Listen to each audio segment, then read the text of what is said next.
ਸਾਡੇ ਕੋਲ 7-8 ਮੱਝਾਂ ਜੇ, ਇੱਕ ਗਾਈ ਜੇ, ਹੋਰ ਛੋਟੇ ਜਾ ਨੇ।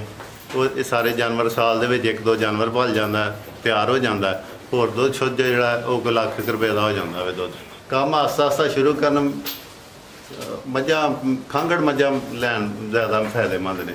ਖਾਂਗੜ ਮੱਝਾਂ ਲੈ ਕੇ ਨਾ ਉਹਨਾਂ ਨੂੰ ਪਾਲਿਆ ਜਾਏ ਨਾ ਤੇ ਉਹ ਥੋੜ੍ਹੇ ਅਰਸੇ 'ਚ ਉਹਨਾਂ ਜ਼ਿਆਦਾ ਨਫਾ ਹੁੰਦਾ ਵੇ, ਬਜਾਏ ਤੁਸੀਂ ਕੱਟੀਆਂ ਛੋਟੀਆਂ ਪਾਲੋ।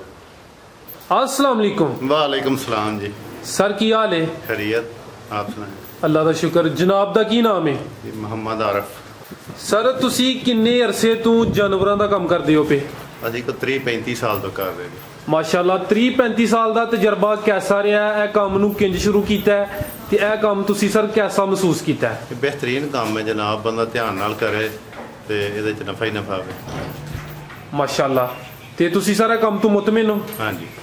ਇਸ ਕੰਮ ਤੋਂ ਕਿੰਨਾ ਕੁ ਨਫਾ ਹੀ ਆਂਦਾ ਹੈ? ਤੁਹਾਡੇ ਕੋਲ ਕਿੰਨੇ ਜਾਨਵਰ ਨੇ ਤੇ ਅੰਨੇ ਜਾਨਵਰਾਂ ਤੋਂ ਮਹੀਨੇ ਦੀ ਕਿੰਨੀ ਕੁ ਬਚਤ ਹੋ ਜਾਂਦੀ ਹੈ? ਸਾਡੇ ਕੋਲ 7-8 ਮੱਝਾਂ ਜੇ, ਇੱਕ ਗਾਈ ਜੇ, ਹੋਰ ਛੋਟੇ ਜਾ ਨੇ। ਉਹ ਇਹ ਸਾਰੇ ਜਾਨਵਰ ਸਾਲ ਦੇ ਵਿੱਚ 1-2 ਜਾਨਵਰ ਪਲ ਜਾਂਦਾ, ਤਿਆਰ ਹੋ ਜਾਂਦਾ। ਹੋਰ ਦੁੱਧ ਸ਼ੁੱਧ ਜਿਹੜਾ ਉਹ ਕੋਈ ਲੱਖ ਰੁਪਏ ਦਾ ਹੋ ਜਾਂਦਾ ਵੇ ਦੁੱਧ। ਮਾਸ਼ਾਅੱਲਾ। ਉਹ ਜਿਹੜਾ ਲੱਖ ਦਾ ਦੁੱਧ ਹੁੰਦਾ ਹੈ ਉਹਦੇ ਚ ਬਚਤ ਕਿੰਨੀ ਹੁੰਦੀ ਹੈ ਤੇ ਖਰਚਾ ਕਿੰਨਾ ਹੁੰਦਾ ਹੈ? ਬੱਚਤ ਉਹਦੇ ਜੋ 50,000 ਬਚਤ ਹੋ ਜਾਂਦੀ ਹੈ, 50,000 ਖਰਚਾ ਹੋ ਜਾਂਦਾ। ਮਾਸ਼ਾਅੱਲਾ। ਤੇ ਜਿਹੜੇ ਸਾਲ ਦੇ ਕੋਈ 2 ਜਾਨਵਰ ਤਿਆਰ ਹੁੰਦੇ ਨੇ ਉਹ ਕਿੰਨੇ ਕੁ ਦੇ ਸੇਲ ਹੋ ਜਾਂਦੇ ਨੇ? ਉਹ ਹੋ ਜਾਂਦੇ ਨੇ ਕੋਈ 4 ਲੱਖ ਰੁਪਏ ਦੇ। ਮਾਸ਼ਾਅੱਲਾ। ਤੇ ਸਰ ਇਹ ਜਿਹੜੀਆਂ ਤੁਹਾਡੇ ਕੋਲ 7 ਮੱਝਾਂ ਤੇ ਇੱਕ ਗਾਂ ਹੈ, ਇਸ ਟਾਈਮ ਉਹਨਾਂ ਚੋਂ ਕਿੰਨੇ ਜਾਨਵਰ ਦੁੱਧ ਦੇ ਰਹੇ ਨੇ? ਉਹਨਾਂ ਚ 4-5 ਦੇ ਰਹੇ ਆ। ਤੇ ਕਿੰਨੀ ਕੁ ਐਵਰੇਜ ਅੱਜ ਕੱਲ ਕਿੰਨਾ ਦੁੱਧ ਸੇਲ ਹੋ ਜਾਂਦਾ ਹੈ? ਦੁੱਧ ਹੋ ਜਾਂਦਾ ਅੱਜ ਕੱਲ ਕੋਈ 40 ਕਿਲੋ ਇਹ ਇੱਕ ਦਿਨ ਦਾ? ਹਾਂਜੀ। ਤੇ ਰੇਟ ਕੀ ਮਿਲਦਾ ਪਿਆ? ਰੇਟ ਕੋਈ 90-95। ਮਾਸ਼ਾਅੱਲਾ। ਤੇ ਸਰ ਇਹ ਦੱਸੋ ਕਿ ਇਹ ਜਿਹੜਾ ਕੰਮ ਹੈ ਮਾਸ਼ਾਅੱਲਾ ਤੁਸੀਂ ਛੋਟੇ ਪੈਮਾਨੇ ਤੇ ਕਰਦੇ ਹੋ, ਤੇ ਇਸ ਕੰਮ ਤੋਂ ਮੁਤਮਿਨ ਵੀ ਹੋ, ਜਾਨਵਰ ਵੀ ਸਿਹਤਮੰਦ ਨੇ, ਫਾਰਮ ਵੀ ਖੂਬਸੂਰਤ ਹੈ। ਇਹ ਕੰਮ ਛੋਟੇ ਪੈਮਾਨੇ ਤੇ ਕੀਤਾ ਜਾਏ ਫੇਰ ਬਿਹਤਰ ਹੈ ਜਾਂ ਵੱਡੇ ਪੈਮਾਨੇ ਤੇ ਕੀਤਾ ਜਾਏ ਫੇਰ ਬਿਹਤਰ ਹੈ? ਅਗਰ ਲੇਬਰ ਮਿਲੇ ਤੇ ਫੇਰ ਵੱਡੇ ਪੈਮਾਨੇ ਤੇ ਠੀਕ ਹੈ। ਲੇਬਰ ਦਾ ਇੱਥੇ ਸਾਡੇ ਮਸਲਾ ਹੋਵੇ, ਬੰਦੇ ਜ਼ਰਾ ਨਾ ਮੁਸ਼ਕਲ ਲੱਭਦੇ ਨੇ ਪੱਠੇ ਪਾਉਣ ਵਾਲੇ। यानी कि काम च मेन प्रॉब्लम लेबर दी है। हाँ जी। अगर लेबर ना मिले तो फिर छोटे पैमाने दी करना चाहिए। हाँ जी। बाद दफा तो एक बंदा भी नहीं होंदा, फिर मुश्किल होंदी है। ते इस तो इलावा सर होर केड़े-केड़े मसाइल तुहाडे काम च होंदे ने? मसाइल कोई भी नहीं, बस ठीक है। हाँ जी। ते इन्हां दे चारे दा जेहड़ा बंदोबस्त है जमीन अपनी है या कि मुੱਲ लिंदे हो? जमीन अपनी है, चारा अपना ही होए तो ही फायदा है। अन्य जानवरों वास्ते तुसी किन्ना क चारा काश्त कीता है? ਅਸੀਂ ਕੋ 2-3 ਏਕੜ ਕਰਨੇ ਆ। ਤੇ ਇਸ ਤੋਂ ਇਲਾਵਾ ਜਿਹੜੀ ਤੂੜੀ ਹੈ ਉਹ ਕਿੰਨੀ ਕ ਸਟਾਕ ਕਰਦੇ ਹੋ ਸਾਲ ਦੀ? ਤੂੜੀ ਅਸੀਂ ਕੋਈ 2-300 ਮਣ ਲੈ ਲੈਨੇ ਆ। ਸਾਲ ਉਹਦੇ ਚ ਕਲੀਅਰ ਹੋ ਜਾਂਦਾ? ਹਾਂਜੀ, ਕਲੀਅਰ ਹੋ ਜਾਂਦਾ। ਸਰ ਇਹ ਦੱਸੋ ਕਿ ਜਾਨਵਰਾਂ ਦੀ ਕਿਹੜੀ ਤੁਸੀਂ ਨਸਲ ਰੱਖੀ ਹੈ ਤੇ ਤੁਹਾਡੇ ਨਜ਼ਦੀਕ ਕਿਹੜੀ ਨਸਲ ਬਿਹਤਰ ਹੈ? ਜਾਨਵਰਾਂ ਦੀ ਮੱਝਾਂ ਜਿਹੜੀਆਂ ਨੇ ਇਹਦੇ ਸਾਡੇ ਕੋਲ ਤੇ ਜ਼ਿਆਦਾ ਆਪਣੀ ਨਸਲ ਚੱਲ ਰਹੀ ਹੈ ਘਰ ਦੀ। ਆਪਣੀ ਤੋਂ ਮੁਰਾਦ ਦੇਸੀ? ਨਹੀਂ, ਸ਼ੁਰੂ ਤੋਂ ਨਾ ਅੱਛੀਆਂ ਹੀ ਮੱਝਾਂ ਰੱਖੀ ਦੀਆਂ ਨੇ, ਵੇਖ ਵਾ ਕੇ ਨਾ ਕੋਈ ਅੱਛੀਆਂ ਲਈ ਦੀਆਂ ਨੇ। ਅੱਛਾ। ਹਾਂਜੀ। ਗਾਏ ਜਿਹੜੀ ਹੈ ਉਹ ਫਰੀਜ਼ੀਅਨ ਤੇ ਜਰਸੀ ਹੈ। ਗਾਏ ਸਾਡੀ ਜਿਹੜੀ ਹੈ ਜਰਸੀ ਨਸਲ ਦੀ ਹੈ। ਇਹ ਪਿਓਰ? ਹਾਂਜੀ। ਅੱਜ ਕੱਲ ਗਰਮੀ ਦਾ ਸੀਜ਼ਨ ਹੈ, ਗਰਮੀ ਚ ਮਸਲਾ ਤੇ ਨਹੀਂ ਕਰਦੀ? ਨਹੀਂ, ਕੋਈ ਨਹੀਂ ਮਸਲਾ। ਕਹਿੰਦੇ ਨੇ ਕਿ ਜਿਹੜੀ ਪਿਓਰ ਨਸਲ ਹੁੰਦੀ ਹੈ ਗਾਵਾਂ ਦੀ ਫਰੀਜ਼ੀਅਨ ਕਰਦੀ ਹੈ। ਅੱਛਾ। ਜਿਹੜੀ ਜਰਸੀ ਹੈ ਸਾਡੀ ਇਹ ਨਹੀਂ ਕਰਦੀ। ਤੇ ਮੱਝਾਂ ਦੀ ਨਸਲ ਦੇ ਬਾਰੇ ਚ ਕੋਈ ਦੱਸੋ ਦੇ ਕਿ ਕਿਹੜੀ ਨਸਲ ਹੈ ਜਾਂ ਦੀ ਕੋਈ ਖੂਬੀ ਦੱਸ ਛੜੋ। ਮੱਝਾਂ ਨੀਲੀ ਰਾਵੀ ਅੱਛੀਆਂ ਹੁੰਦੀਆਂ ਨੇ। ਮੱਝ ਅੱਛੀ ਹੁੰਦੀ ਉਹ ਜਿਹਦਾ ਬਹਾਨਾ ਸ਼ਾਨਾ ਵੇਖ ਕੇ ਬੰਦਾ ਲਵੇ, ਜਦੋਂ ਖਰੀਦਣੀ ਹੋਵੇ ਬਹਾਨਾ ਉਹਦਾ ਖੁੱਲਾ ਡੁੱਲਾ ਹੋਵੇ, ਥਣ ਫਾਸਲੇ ਤੇ ਹੋਣ, ਉਂਝ ਖੂਬਸੂਰਤ ਹੋਵੇ, ਕੁੰਡੀ ਕਾਂਡੀ ਹੋਵੇ, ਪਿੱਛੋਂ ਮੱਝ ਚੌੜੀ ਹੋਵੇ, ਅੱਗੋਂ ਮੱਝ ਪਤਲੀ ਹੋਵੇ, ਉਹ ਜ਼ਿਆਦਾ ਦੁੱਧ ਸ਼ੁੱਧ ਹੁੰਦੀ ਹੈ। ਹੋਰ ਵੰਡਾ ਛੰਡਾ ਪਾਉਣਾ ਚਾਹੀਦਾ, ਵੰਡੇ ਨਾਲ ਬੜਾ ਫਰਕ ਪੈਂਦਾ। ਤੇ ਸਰ ਮਾਸ਼ਾਅੱਲਾ ਜਿਹੜੀਆਂ ਤੁਹਾਡੀਆਂ ਮੱਝਾਂ ਨੇ ਇਹਨਾਂ ਚੋਂ ਜਿਹੜੀ ਸਭ ਤੋਂ ਚੰਗੀ ਮੈਂ ਵੇ ਉਹ ਜ਼ਿਆਦਾ ਤੋਂ ਜ਼ਿਆਦਾ ਕਿੰਨਾ ਦੁੱਧ ਦੇ ਰਹੀ ਹੈ? ਉਹ ਜ਼ਿਆਦਾ ਕੋਈ 17-18 ਕਿਲੋ ਦਿੰਦੀ ਹੈ। ਇਹ ਅੱਜ ਕੱਲ ਵੀ ਦੇ ਰਹੀ ਹੈ? ਨਹੀਂ, ਅੱਜ ਕੱਲ ਤੇ ਨਹੀਂ ਹੈ। ਯਾਨੀ ਅੱਜ ਕੱਲ ਡੋਨ ਨੇ ਜਦੋਂ ਆਪਣੇ ਪੀਕ ਤੇ ਹੁੰਦੀ ਹੈ ਉਦੋਂ ਇਹਨਾਂ ਦਿੰਦੀ ਹੈ। ਤੇ ਇਹ ਜਿਹੜੀ ਜਰਸੀ ਗਾਏ ਵੇ ਇਹ ਤੁਸੀਂ ਕਿਸ ਇਲਾਕੇ ਚੋਂ ਲਈ ਹੈ? ਇਹ ਅਸੀਂ ਗਾਈਆਂ ਸਨ ਆਪਣੀਆਂ ਤੇ ਉਹ ਅਬ ਘਰ ਦੀ ਹੀ ਗਾਏ। ਅੱਛਾ, ਯਾਨੀ ਉਹ ਸੀਮਨ ਜਾਂ ਇੰਜੈਕਸ਼ਨ ਵਗੈਰਾ ਤੁਸੀਂ ਰਖਵਾਇਆ? ਆਪਣੀਆਂ ਗਾਈਆਂ ਨੂੰ ਲਗਵਾ ਕੇ ਫਿਰ ਪੈਦਾ ਹੋਈ। ਸਰ ਤੁਸੀਂ ਕਿਹਾ ਜਾਨਵਰਾਂ ਨੂੰ ਵੰਡਾ ਛਾਪਾਇਆ ਜਾਏ ਤੇ ਫਿਰ ਦੁੱਧ ਜ਼ਿਆਦਾ ਦਿੰਦੇ ਨੇ। ਹਾਂਜੀ। ਅੱਛਾ ਵੰਡਾ ਕਿਹੜਾ ਹੈ? ਉਹ ਖੁਦ ਤਿਆਰ ਕਰੀਏ ਫੇਰ ਬਿਹਤਰ ਹੈ ਜਾਂ ਕਿ ਜਿਹੜਾ ਬਣਿਆ ਬਣਾਇਆ ਮਿਲਦਾ ਉਹ ਬਣਾਇਆ ਠੀਕ ਹੈ? ਉਹਦਾ ਰਿਜ਼ਲਟ ਅੱਛਾ ਹੈ? ਹਾਂਜੀ। ਤੇ ਤੁਸੀਂ ਕਿਹੜਾ ਇਸਤੇਮਾਲ ਕਰਦੇ ਹੋ? ਅਸੀਂ ਆਸਟ੍ਰੇਲੀਅਨ ਵੰਡਾ ਕਰਦੇ ਹਾਂ। ਜਿਹੜੀ ਦੁੱਧ ਦੇਣ ਵਾਲੀ ਮੈਂ ਵੇ ਸਿਰਫ ਉਹਨੂੰ ਜਾਂ ਸਾਰੇ ਜਾਨਵਰਾਂ ਨੂੰ? ਦੁੱਧ ਦੇਣ ਵਾਲੀ ਨਹੀਂ ਕਰੀਦਾ, ਹੋਰ ਮਹਿੰਗਾ ਜ਼ਰਾ ਫਿਰ ਉਹਨਾਂ ਨੂੰ ਕਰੀਦਾ। ਕਿੰਨਾ ਕੁ ਇੱਕ ਜਾਨਵਰ ਨੂੰ? 3 ਕਿਲੋ ਪਾ ਲਓ ਬੜਾ। ਇੱਕ ਦਿਨ ਦਾ? ਹਾਂਜੀ। ਤੇ ਇਸ ਤੋਂ ਇਲਾਵਾ ਜਾਨਵਰਾਂ ਨੂੰ ਹੋਰ ਤੁਸੀਂ ਰੋਜ਼ਾਨਾ ਕੀ ਖਿਲਾਉਂਦੇ ਪਿਲਾਉਂਦੇ ਹੋ? ਹੋਰ ਚਾਰਾ ਪਾਈ ਦਾ ਤੇ ਪਾਣੀ ਛਾਣੀ, ਹੋਰ ਕੁਛ ਨਹੀਂ। ਚਾਰੇ 'ਚ ਕਿਹੜੀ ਕਿਹੜੀ ਚੀਜ਼? ਮੌਸਮ ਦੇ ਵਾਈਜ਼ ਦੇ ਨਾਲ ਅੱਜ ਕੱਲ੍ਹ ਜਵਾਰ ਸ਼ੁਰੂ ਹੋ ਗਈ ਹੈ। ਜਵਾਰ ਤੇ ਸਟਾਲਾ ਹੀ ਹੁੰਦਾ, ਸਰਦੀਆਂ ਦਾ ਚਾਰਾ ਵੇ ਸਟਾਲਾ, ਅੱਜ ਕੱਲ੍ਹ ਵੇ ਜਵਾਰ ਨਾਲ ਤੂੜੀ ਮਿਕਸ ਕਰਕੇ ਪਾਈ ਦਾ। ਇਹ ਤੂੜੀ ਦੋਨੋਂ ਮੌਸਮਾਂ 'ਚ? ਹੁਣ ਜ਼ਿਆਦਾ ਪੱਠੇ ਹੋਣ ਤੇ ਫਿਰ ਤੇ ਨਿਰੀ ਜਵਾਰ ਪਾਈ ਦੀ ਹੈ। ਅੱਛਾ। ਤੇ ਨਾ ਹੋਣ ਤੇ ਫਿਰ ਤੂੜੀ ਪਾਣੀ ਪੈਂਦੀ ਹੈ। ਪੱਠਿਆਂ ਦੀ ਕਮੀ ਹੋਏ ਤੇ ਫਿਰ ਤੂੜੀ ਪਾਣੀ ਪੈਂਦੀ, ਸਰਦੀਆਂ 'ਚ ਪਾਣੀ ਪੈਂਦੀ ਹੈ ਸਟਾਲੇ ਵਿੱਚ। ਠੀਕ ਹੈ ਸਰ, ਤੁਸੀਂ ਮਾਸ਼ਾਅੱਲਾ ਆਪਣੇ ਘਰ ਦੇ ਜਾਨਵਰ ਵੀ ਸਾਲ ਵਿੱਚ ਕੋਈ 2 ਕੁ ਤਿਆਰ ਕਰ ਲੈਂਦੇ ਹੋ। ਹਾਂਜੀ। ਜਿਹੜੇ ਛੋਟੇ ਜਾ ਹੁੰਦੇ ਨੇ ਉਹਨਾਂ ਨੂੰ ਤਿਆਰ ਕਰਨਾ ਵੀ ਇੱਕ ਮੁਸ਼ਕਲ ਕੰਮ ਹੈ। ਉਹਨਾਂ ਦੀ ਤਿਆਰੀ ਦੇ ਮੁਤਲਕ ਦੱਸੋ ਕਿ ਉਹ ਜਦੋਂ ਛੋਟਾ ਜਾ ਆਵੇ ਉਹਨੂੰ ਕਿੰਜ ਤਿਆਰ ਕਰੀਏ, ਕੀ ਉਹਨੂੰ ਖਿਲਾਈਏ ਪਿਲਾਈਏ ਤਾਂ ਕਿ ਉਹਦੀ ਸਿਹਤ ਵੀ ਅੱਛੀ ਹੋਏ ਤੇ ਉਹਦੀ ਗਰੋਥ ਵੀ ਅੱਛੀ ਹੋਏ? ਉਹਨਾਂ ਨੂੰ ਪੱਠੇ ਪਾਣੇ ਚਾਹੀਦੇ ਨੇ ਅੱਛੇ, ਤੇ ਚੋਖਰ ਵਗੈਰਾ ਪਾਓ। ਹੋਰ ਉਹਨਾਂ ਦੀ ਡਿਵਰਮਿੰਗ ਕਰਨੀ ਚਾਹੀਦੀ ਹੈ ਕੋਈ 3 ਮਹੀਨੇ ਬਾਅਦ ਜਾਂ ਕਮ 6 ਮਹੀਨੇ ਬਾਅਦ ਡਿਵਰਮਿੰਗ ਹੋਏ, ਫਿਰ ਉਹ ਜਾਨਵਰ ਤੰਦਰੁਸਤ ਰਹਿੰਦੇ ਨੇ ਤੇ ਫਿਰ ਠੀਕ ਰਹਿੰਦੇ ਨੇ।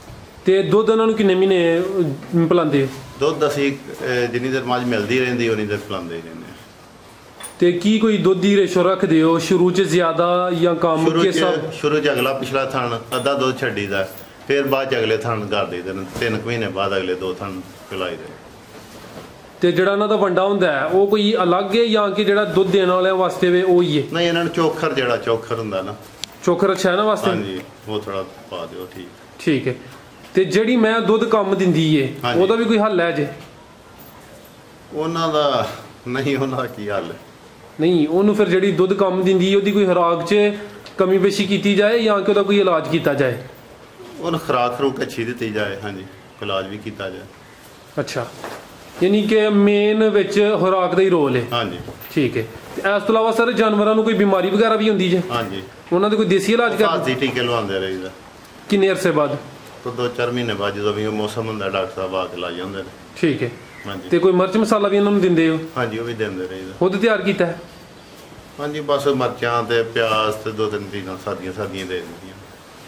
ਤੇ ਇਹ ਜਿਹੜਾ ਮਸਾਲਾ ਹੈ ਇਹਦਾ ਕੀ ਰੂਟੀਨ ਹੈ? ਗਰਮੀ 'ਚ ਕਿੰਨੇ ਦਿਨ ਬਾਅਦ ਦੇਣਾ ਹੈ ਤੇ ਸਰਦੀ 'ਚ ਕਿੰਨੇ? ਗਰਮੀ ਤੇ ਘੱਟ ਹੀ ਦੇਈਦਾ, ਸਰਦੀਆਂ ਹੀ ਦੇਈਦਾ ਕੋਈ ਹਫ਼ਤੇ ਬਾਅਦ। ਗਰਮੀ 'ਚ ਬਿਲਕੁਲ ਨਹੀਂ ਦਿੰਦੇ? ਹਾਂਜੀ, ਗਰਮੀ 'ਚ ਨਹੀਂ। ਠੀਕ ਹੈ ਸਰ, ਮਾਸ਼ਾਅੱਲਾ ਜਿਹੜਾ ਤੁਹਾਡਾ ਸ਼ੈੱਡ ਹੈ ਇਹਦੇ ਬਾਰੇ 'ਚ ਥੋੜਾ ਦੱਸੋ ਕਿ ਸ਼ੈੱਡ ਜਿਹੜਾ ਛਤਿਆ ਏਰੀਆ ਹੈ, ਹਾਂਜੀ, ਇਹ ਕਿੰਨੇ ਮਰਲੇ ਵੇ ਤੇ ਇਹਦੇ ਅੰਦਰ ਜ਼ਿਆਦਾ ਤੋਂ ਜ਼ਿਆਦਾ ਕਿੰਨੇ ਜਾਨਵਰ ਆ ਸਕਦੇ ਨੇ? ਇਹ ਜਿਹੜਾ ਸਾਡਾ ਹੈ ਕੋਈ 3-4 ਮਰਲੇ ਛੱਤੇ ਆਵੇ। ਅੱਛਾ। ਜਾਨਵਰ ਇਹਦੇ ਵਿੱਚ ਆ ਜਾਂਦੇ ਨੇ 15-16। ਮਾਸ਼ਾਅੱਲਾ। ਤੇ ਇਹ ਕਿੰਨੀ ਕੁ ਦੇਰ ਪਹਿਲੇ ਤੁਸੀਂ ਸ਼ੈੱਡ ਬਣਾਇਆ ਹੈ? ਇਹ ਅਸੀਂ ਕੋਈ 4-5 ਸਾਲ ਪਹਿਲੇ ਬਣਾਇਆ। ਤੇ ਕਿੰਨਾ ਖਰਚਾ ਆ ਗਿਆ ਸੀ ਇਹਦੇ ਤੇ? ਖਰਚਾ ਉਦੋਂ ਕੋਈ 3-4 ਲੱਖ ਰੁਪਇਆ ਇੰਨੇ ਹਿੱਸੇ ਦਾ ਆ ਗਿਆ। ਨਾਲ ਵੀ ਇਹ ਗੋਦਾਮ ਇੱਕ ਤੂੜੀ ਵਾਲਾ, ਇੱਕ ਵੈਸੇ ਗਰਾਜ ਵੇ। ਅੱਛਾ। ਹਾਂਜੀ। ਯਾਨੀ ਕਿ ਇਹ ਜਿਹੜਾ ਹਿੱਸਾ ਹੈ ਇਹਦਾ ਹੀ ਤਕਰੀਬਨ 3-4 ਲੱਖ ਖਰਚਾ ਆ ਗਿਆ ਸੀ। ਹਾਂਜੀ, 4-5 ਸਾਲ ਪਹਿਲਾਂ। ਹੁਣ ਤਾਂ ਜ਼ਿਆਦਾ ਹੁੰਦਾ। ਮਹਿੰਗਾਈ ਦਿਨ ਬ ਦਿਨ ਇਜ਼ਾਫਾ ਹੀ ਹੋ ਰਿਹਾ। ਹਾਂਜੀ। ਤੇ ਇਹ ਸਰ ਦੱਸੋ ਕਿ ਇਹ ਤੇ ਤੁਸੀਂ ਇੱਟਾਂ ਦਾ ਵੀ ਇਸਤੇਮਾਲ ਕੀਤਾ ਹੈ, ਇਸ ਤੋਂ ਇਲਾਵਾ ਜਾਨਵਰਾਂ ਨੂੰ ਹੋਰ ਕਿਹੜਾ ਮਾਹੌਲ ਮਿਲੇ ਤੇ ਇਹਨਾਂ ਦੀ ਜਿਹੜੀ ਕਿ PVC ਰਹਿੰਦੇ ਨੇ ਤੇ ਅੱਗੋਂ ਜਿਹੜਾ ਦੁੱਧ ਦੀ ਪੈਦਾਵਾਰ ਵੇ ਉਹ ਵੀ ਅੱਛੀ ਹੁੰਦੀ ਹੈ? ਹੋਰ ਇਹਨਾਂ ਨੂੰ ਕੱਚੀ ਜਗ੍ਹਾ ਮਿਲੇ ਤੇ ਉਹ ਇਹਨਾਂ ਵਾਸਤੇ ਅੱਛੀ ਹੈ। ਤੇ ਕੱਚੀ ਜਗ੍ਹਾ ਤੇ ਤੁਸੀਂ ਰਾਤ ਦੇ ਟਾਈਮ ਬੰਨ੍ਹਦੇ? ਰਾਤ ਦੇ ਟਾਈਮ, ਸਰਦੀਆਂ ਹੀ ਦਿਨ ਦੇ ਟਾਈਮ ਤੇ ਗਰਮੀਆਂ 'ਚ ਰਾਤ ਦੇ ਟਾਈਮ ਕੱਚੀ ਜਗ੍ਹਾ ਇਸ ਤਰ੍ਹਾਂ। ਠੀਕ ਹੈ। ਤੇ ਸਰ ਤੁਸੀਂ ਕੋਈ ਮੁਲਾਜ਼ਮ ਰੱਖਿਆ ਜਾਂ ਖੁਦ ਹੀ ਕੰਮ ਕਰਦੇ ਹੋ? ਮੁਲਾਜ਼ਮ ਰੱਖਿਆ। ਇਹ ਕਿੰਨੇ ਮੁਲਾਜ਼ਮ? ਇੱਕ ਮੁਲਾਜ਼ਮ ਰੱਖਿਆ। ਇੱਕ ਮੁਲਾਜ਼ਮ ਇੰਨੇ ਜਾਨਵਰ ਸੰਭਾਲ ਲੈਂਦਾ? ਹਾਂਜੀ। ਤੇ ਕੀ ਉਹਦੀ ਕੋਈ ਤਨਖਾਹ ਹੈ? ਉਹਦੀ ਤਨਖਾਹ ਜੇ 15,000 ਰੁਪਏ। ਇਸ ਤੋਂ ਇਲਾਵਾ ਹੋਰ ਕੋਈ ਖਾਣ ਪੀਣ ਵੀ ਹੁੰਦਾ? ਹੋਰ ਕੋਈ ਦਾਣੇ ਦੁੱਧ ਵਗੈਰਾ ਸਾਰਾ ਕੋਈ 24-25,000 ਰੁਪਏ ਹੀ ਜਾਂਦਾ। ਠੀਕ ਹੈ। ਮਾਸ਼ਾਅੱਲਾ ਸਰ, ਤੁਸੀਂ ਆਪਣਾ ਕੀਮਤੀ ਵਕਤ ਦਿੱਤਾ, ਬੜੀ ਅਹਿਮ ਗੁਫ਼ਤਗੂ ਕੀਤੀ ਹੈ। ਜਿਹੜੇ ਦੋਸਤ ਹੈ ਵੀਡੀਓ ਵੇਖਦੇ ਨੇ ਪੇ, ਉਹਨਾਂ ਦਾ ਜ਼ੇਨ ਵੀ ਹੈ ਡੇਅਰੀ ਫਾਰਮ ਬਣਾਉਣਾ, ਉਹਨਾਂ ਨੂੰ ਕੋਈ ਅੱਛਾ ਜਿਹਾ ਮੁਹਲਸ ਮਸ਼ਵਰਾ ਦੇ ਦਿਓ ਜਿਹੜਾ ਸਦਕਾ ਜਾਰੀਆ ਬਣ ਜੇ। ਕਿੰਨੇ ਤੋਂ ਕੰਮ ਸ਼ੁਰੂ ਕਰਨ ਤੇ ਕਿੰਜ ਕਰਨ? ਕੰਮ ਆਸਤਾ ਸ਼ੁਰੂ ਕਰਨ। ਮੱਝਾਂ, ਖਾਂਗੜ ਮੱਝਾਂ ਲੈਣ ਜ਼ਿਆਦਾ ਫਾਇਦੇਮੰਦ ਨੇ। ਖਾਂਗੜ ਮੱਝਾਂ ਲੈ ਕੇ ਨਾ ਉਹਨਾਂ ਨੂੰ ਪਾਲਿਆ ਜਾਏ ਨਾ ਤੇ ਉਹ ਥੋੜੇ ਅਰਸੇ 'ਚ ਹੀ ਉਹਨਾਂ ਨੂੰ ਜ਼ਿਆਦਾ ਨਫਾ ਹੁੰਦਾ ਹੋਵੇ, ਬਜਾਏ ਤੁਸੀਂ ਕੱਟੀਆਂ ਛੋਟੀਆਂ ਪਾਲੋ। ਤੇ ਫਿਰ ਦੁੱਧ ਦਾ ਕਾਰੋਬਾਰ ਬਿਹਤਰ ਹੈ ਜਾਂ ਕਿ ਖਾਂਗੜ? ਕਾਰੋਬਾਰ ਨੇ ਤੁਸੀਂ ਜੇਕਰ ਦੁੱਧ ਦਾ ਕਰਨਾ ਫਿਰ ਤਾਂ ਤਾਜ਼ੀਆਂ ਮੱਝਾਂ ਲੈਣੀਆਂ। ਅਗਰ ਉਂਝ ਵੈਸੇ ਕੋਈ ਕਾਰੋਬਾਰ ਕਰਨਾ ਵੇ ਕਿ ਮੱਝਾਂ ਮਾਰਨਾ ਇਨਕਮ ਵਾਸਤੇ ਤੇ ਫਿਰ ਖਾਂਗੜ ਮੱਝਾਂ ਲਵੋ। ਇਹ ਆਪਣਾ ਹਰ ਬੰਦੇ ਦਾ ਸ਼ੌਕ ਹੁੰਦਾ। ਅਗਰ ਕਟੀਆਂ ਲੈ ਕੇ ਪਾਲਦੇ ਹੋ ਤੇ ਉਹ ਵੀ ਬੰਦੇ ਕਰਦੇ ਨੇ ਯਾਨੀ ਕਿ ਇੱਥੇ ਉਹਨਾਂ ਤੇ ਜ਼ਿਆਦਾ ਮਿਹਨਤ ਜੀ ਹੁੰਦੀ ਹੈ। ਤੇ 3 ਕੰਮ ਹੋ ਗਏ, ਦੁੱਧ ਦਾ ਕੰਮ ਹੋ ਗਿਆ, ਖਾਂਗੜ ਮੱਝਾਂ ਦਾ ਹੋ ਗਿਆ, ਤੇ ਜਿਹੜੇ ਛੋਟੇ ਕਟੀਆਂ ਕੁੱਟੀਆਂ ਨੇ 1 ਸਾਲ ਦੀਆਂ ਲੈ ਕੇ ਜਾਂ 2 ਸਾਲ ਦੀਆਂ ਲੈ ਕੇ ਉਹਨਾਂ ਨੂੰ ਪਾਲਣਾ ਉਹ ਜ਼ਿਆਦਾ ਲੰਬਾ ਪ੍ਰੋਸੈਸ ਹੋ ਜਾਂਦਾ। ਅੱਛਾ, ਤੇ ਫਿਰ ਇਹ 3 ਕੰਮਾਂ ਚ ਤੁਹਾਡੇ ਨਜ਼ਦੀਕ ਜ਼ਿਆਦਾ ਫਾਇਦਾਮੰਦ ਤੇ ਬਿਹਤਰ ਕਿਹੜਾ ਹੈ? ਮੈਂ ਤਾਂ ਖਾਂਗੜ ਮੱਝਾਂ ਪਸੰਦ ਕਰਨਾ, ਉਹ ਲੈ ਕੇ ਨਾ ਬੰਦਾ ਪਾਲੇ, ਭਾਵੇਂ ਰੱਖਣੀਆਂ ਹੁਣ ਰੱਖੇ, ਵੇਚਣੀਆਂ ਹੁਣ ਵੇਚੇ, ਉਹ ਅੱਛਾ ਕੰਮ। ਜੀ ਮੱਝ ਸਾਫ ਸੁਥਰੀ ਸੋਹਣੀ ਲਵੋ ਤੇ ਉਹ ਚੋਚਾ ਕੇ ਬੰਦਾ ਵੇਖ ਲੈਂਦਾ ਵੇ ਤੇ ਉਹ ਰੇਟ ਵੀ ਮੁਨਾਸਬ ਚ ਕੋਈ ਲੱਖ ਦੇ ਲਗਭਗ ਮਿਲ ਜਾਂਦੀ ਹੈ, ਲੱਖ ਦੀ ਸਵਾ ਦੀ ਜਿਹੜੀ ਖਾਂਗੜ ਹੈ, ਜਿਹੜੀ ਖਾਂਗੜ ਮੱਝ ਅੱਛੀ। ਤੇ ਜੋ ਤਿਆਰ ਹੋਣੀ ਹੈ ਕੋਈ 2 ਲੱਖ ਦੀ, ਸਵਾ ਦੀ, 2.5 ਦੀ, ਉਹ ਮੁਖਤਲਿਫ ਜਿਸ ਤਰ੍ਹਾਂ ਦੀ ਹੋਣੀ ਉਹਦੇ ਮੁਤਾਬਕ ਵੇਖ ਜਾਂਦੀ ਹੈ। ਜੀ ਸਰ ਤੁਹਾਡਾ ਬਹੁਤ ਬਹੁਤ ਸ਼ੁਕਰੀਆ, ਤੁਸੀਂ ਬੜੀ ਅਹਿਮ ਤੇ ਕੀਮਤੀ ਗੁਫ਼ਤਗੂ ਕੀਤੀ ਹੈ। ਅੱਲਾਹ ਪਾਕ ਤੁਹਾਡੇ ਕਾਰੋਬਾਰ 'ਚ ਮਜ਼ੀਦ ਇਜ਼ਾਫਾ ਤਾ ਫਰਮਾਏ। ਅੱਲਾਹ ਹਾਫਿਜ਼।